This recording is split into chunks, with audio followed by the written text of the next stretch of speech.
कर लो वो क्या पता ऐसे था ही है कि क्या? नल्ला पड़ा रहेगा ऐसे घर में? मेरे साथ बार सुन ले पहले बात, नहीं तो मैं तेरा केस कर रही हूँ, तुझे थाने भिजवाऊंगी, दहेज का कुछ भी केस तेरे ऊपर डाल लूंगी, तुझसे अलग कर दूंगी।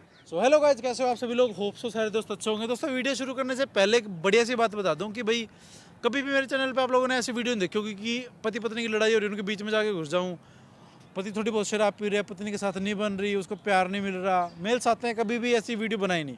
सास बहू का झगड़ा हो रहा है, हर घर में होता है, मेरे घर में भी होगा कभी, लेकिन उन चीज़ों के ऊपर मैं कभी वीडियो नहीं बनाता क्योंकि वो पारिवारिक मामले होते हैं। अगर पारिवारिक मामलों में जाके कोई बंदा अपनी घुसपैठ करता है ना, तो वो मतलब बाहर का और चूतिया कहलाता है, तो मतलब अच्छा नहीं रहता वो। तो ये जो भाई साहब मेरे साथ में बैठे, इनका नाम है सुभाष। सुभाष बेसिकली भाई मेरे घर के मेरा होम टाउन है, होम टाउन के पास एक शहर है, शहर से बिलोंग करते हैं बिल्कुल, तो जानकार भाई हैं। तो उस वजह से मेरे को लगा इनकी हेल्प करनी चाहिए, लेकिन वो एक रीज़न भी नहीं था क्योंकि पहले जो बात हो रही थी उससे भी बात है ना थोड़ी सी और बढ़ चुकी कि मेरे को अब तो इनकी हेल्प करनी पड़ेगी। तो मैं पहले तो बात बताऊंगा कि जो ये हैं, तो पहले तो मैं भाई साहब से कहूँगा कि जो सुभाष भाई जो भी था आपका मेरे को बताया, ये पूरे ऑडियंस को बताओ क्या चीज़ थी आपका पत्नी का। ऐसा पहले मेरा खुद का बिजनेस था और कोरोना काल में बिजनेस बिल्कुल ठप हो चुका है, उसकी वजह से ना हाथ बिल्कुल टाइट हो चुका है, और उसी वजह से वो पैसों के लेके मेरे से डेली झगड़ा करती है। चलो कोरोना है, हाथ टाइट है, थोड़ा एडजस्ट करना चाहिए ना, लेकिन वो एडजस्ट करती ही नहीं है। मेरी बात सुनो यार, देखो क्या है कि ये तो है ना, वो मत बताओ मेरे को, वो मुद्दा बताओ कि जिसकी वजह से लगा कि भाई मेरे को सुरेन की हेल्प लेनी चाहिए। ये तो टाइट आपका बिजनेस ठप हो रहा है, मेरी बात सुनो। तो इसमें ये तो है नहीं कि मैं आपको पैसे दे दूंगा, आपका हाथ खुल जाएगा, वो नहीं चाहिए मेरे को। रीजन बताओ जिस वजह से आप मेरे को बता रहे थे कि भाई ये दिक्कत हो गई है, इस वजह से आपकी जरूरत पड़ेगी। रीज़न ये है कि अब उसकी मम्मी मेरे ऊपर दहेज का मुकदमा कर रही है बेफालतू, कोई है ही, मैंने मांगा ही नहीं कभी। अब वो कह रही है कि तुम्हारे पे मैं दहेज का मुकदमा करके अपनी बेटी को तुमसे अलग करूंगी, तलाक लूंगी। तो अभी वो घर में बैठी रहती है अब ऐसा वो क्या? घर में आती ही नहीं है, वो वही है अपनी तो मम्मी आपने के काम कुम के ट्राई किया कहीं घर। और मैं करने? काम किए कि मैं डेली इंटरव्यू पे जाता हूँ, कभी कहाँ। जिस दिन इंटरव्यू होता है ना, उसको पता चल जाता है कि इंटरव्यू घर पे होती है तो मेरे से झगड़ा, नहीं तो फ़ोन पे लगी रहेगी। मतलब वो चाहती नहीं कि मैं नौकरी करूँ, वो अपनी मम्मी के पास ही रहना चाहती है, और उसकी मम्मी कह रही है कि मैं तेरे ऊपर अब मुकदमा करूँगी, तुझे अंदर कराऊंगी। तो कोई तो रीजन होगा मुकदमा क्यों करना चाहते हैं, मतलब कोई तो रीजन होगा। रीज़न यही है कि अभी थोड़ा सा हाथ टाइट है, नौकरी है नहीं, इसी वजह से लेके, और तो शायद उसको ये लग रहा है कि कहीं उसके लिए अपनी लड़की कहीं और शादी करवा रही होगी, इसी वजह से मेरे को फंसा रही है मुकदमा करवा के। अच्छा ये बात थी। तो भाई इनकी ये दिक्कत थी, मतलब दिक्कत ये नहीं है कि इनका हाथ टाइट है, कोई हेल्प नहीं करेगा, खुद को ही करनी पड़ेगी, जो करेंगे खुद को मेहनत करनी पड़ेगी। लेकिन जो बात है ना वो है कि मतलब धमकी देने की कि मैं अपनी लड़की का शादी कहीं और करवा दूंगी, तू अमीर नहीं है, या फिर तू तेरे पे केस कर देंगे, वो वाली बात है। तो भाई ने मेरे को पहले बताया था, थोड़ा कैमरा कॉन्शियस है उसकी वजह से बता रहा हूँ, कि इन्होंने बताया मेरे को कि भाई साहब अगर मैं अभी एक्शन नहीं लूँगा ना तो हो सकता है बाद में मैं झूठा ही पड़ जाऊँ, है ना, क्योंकि अगर अभी एक्शन नहीं लेगा तो बाद में तो केस करेंगे ही, वो जो भी अपना उनको करना है वो करेंगे। भाई आप लोगों को भी पता है भाई, दहेज का एक बार केस हो जाता है ना, बाद में मर्द की कोई सुनवाई नहीं होती। ये फैक्ट है हिंदुस्तान का, बहुत गंदा फैक्ट है जो आप लोगों को पता होगा कि बंदे की कभी सुनवाई नहीं होती, हमेशा लड़की वालों की सुनवाई होती है कि भी दहेज चाहे लिया हो बंदे, चाहे 1 रुपया ना लिया हो, तो अगला भी हाथ पैर में रहा है। तो मैं एक बार, जो इसकी वाइफ है, इन्ना बताया था ना, हाँ जी। जो इनकी वाइफ है उनका नाम ईना है, और ईना को अभी फ़ोन करके भैया पे बुलाया, घर पे ही थी। बच्चे को कहाँ पे छोड़ के आई है? बच्चों को घर पे ही छोड़ के आई है घर पे ही है। हाँ जी। तो भाई मम्मी है क्या आपकी? नहीं, मम्मी नहीं है, सासू माँ है, अपने मतलब उसने अपनी मम्मी के पास छोड़ के आई है। अच्छा उधर छोड़ के आई है। तो भाई वो घर पे आई हुई है, अभी यहाँ पे आएगी, यहाँ पे थोड़ी सी वो बहुत बातें होंगी, लेकिन ये कि बस मैं ये चाहता हूँ इसकी ये हेल्प हो जाए कि आगे जाकर अगर कभी कोई दहेज के ऊपर केस करने लग जाए, इसकी ज़िंदगी बेकार करने की सोचे ना, तो बंदा उस मंसूबे में कामयाब ना हो पाए। तो इसके लिए मेरी कोशिश रहेगी, जैसे भी रहेगी इसके साथ, वाइफ के साथ बात रहेगी जो भाई वो ये करेंगे। तो आप दोस्तों वीडियो देखते रहना, अभी थोड़ा सा वेट करना पड़ेगा क्योंकि हमको नहीं पता कब आएगी, फ़ोन कर लो दोबारा से। नहीं दिक्कत तो यार मेरे पास थोड़े से खुद में भी होती है ना, दिक्कत तो खुद की भी होनी चाहिए ना। वो बात करने के लिए बुलाया। क्या बात करनी है? अरे बात करनी, फ़ोन पे बात करनी। फ़ोन पे तेरी मम्मी धमकी दे रही है दहेज की, तेरा मुकदमा कर दूंगी, तुझे अंदर करो। किस बात के लिए कर रही है? किस बार के अंदर करेगी? क्या कमी है तेरे एक को? बात बताओ, तुम कमाते हो, नल्ले के नल्ले पड़े हो घर में, क्या तुम मेरा खर्चा उठाते हो? ये कमाता बताओ। हूँ, 4 साल हो गए शादी को, मैं ही कमाता हूँ, मैं ही खिलाता हूँ, मैं ही हाँ तो तुझे खिलाता हूँ, मजबूरी में कोई बाहर से नहीं आता। मजबूरी में रह रही हूँ तुम्हारे साथ, किस बात की मजबूरी में किस बात की मजबूरी? रह रही हूँ मजबूरी में तुम्हारे साथ ना। एक बात बताओ, जब तुम्हें पता था कि मैं अच्छे फैमिली से हूँ, जब मैं इसको नहीं खिला सकता बढ़िया से अच्छे से, तो तुमने शादी क्यों की? जब तुझे भी पता था कि शादी से, जब मेरा बिजनेस था, जब तो तुम भाग के आते थे, तेरी मम्मी कह रहे बड़ा अच्छा जमाई, हमारा सब अच्छा था। अब थोड़ा सा मेरा डाउन हो गया कोरोना की वजह से, चल बिजनेस डाउन हो गया, तो